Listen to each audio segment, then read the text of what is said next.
You achieve a success. You start a new relationship. You feel a moment of true peace. And immediately, a cold dread sets in. You flinch. You wait for the other shoe to drop.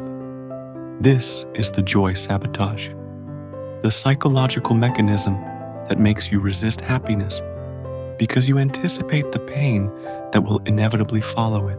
You live under the assumption that intense joy must be balanced by intense suffering. Today, we dissect the emotional wiring that makes safety look like fear and how to allow yourself to inhabit genuine peace without waiting for the crash. This pattern is often rooted in a childhood environment where joy was consistently followed by chaos, loss, or punishment. You learned that vulnerability to happiness was a liability. The psychological mechanism at play is what we can call emotional foreshadowing.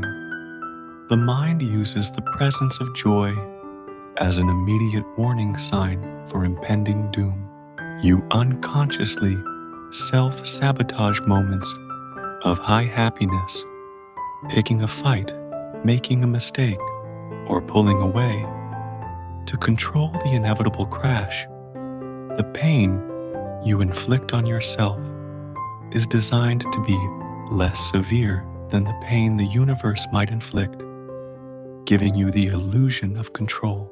It's a preemptive strike against a catastrophe that only exists in your mind, a defense mechanism that has long outlived its purpose.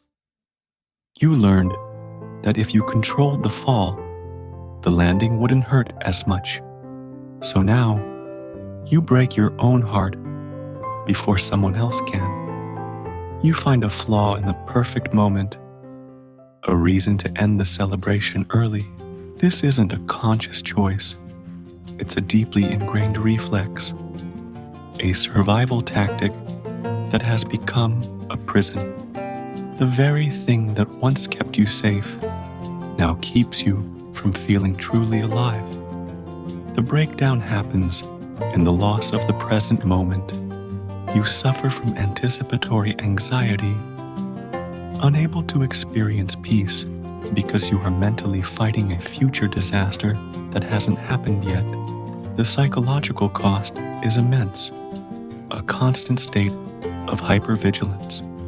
You inadvertently push away stable relationships because stability feels unfamiliar and therefore dangerous. In its place, you become addicted to the cycle of tension and relief, mistaking the tension for life itself.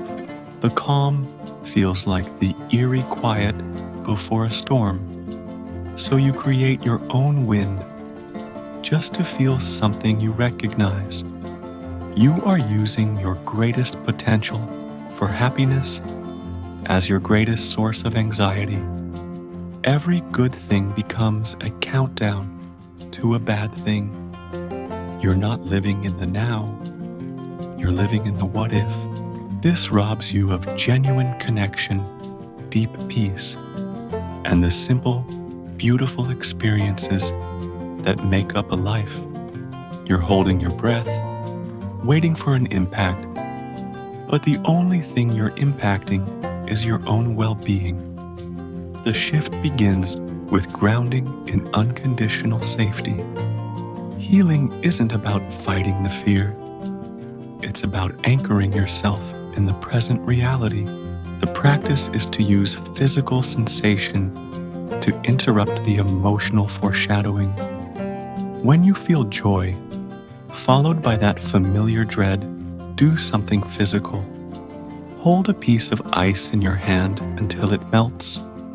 Feel your feet planted firmly on the floor, or take a slow, deep breath, focusing on the air filling your lungs. The goal is to separate the feeling of joy from the fact of danger. Your feelings are not facts.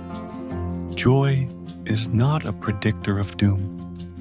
Practice telling yourself this phrase: "This moment is safe, and I am choosing to stay here."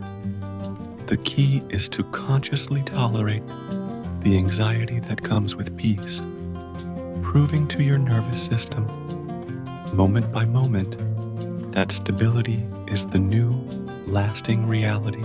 You are teaching your body that happiness can be sustained, that the other shoe doesn't have to drop.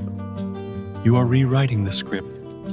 Your mind built a brilliant defense, but it's time to retire the armor.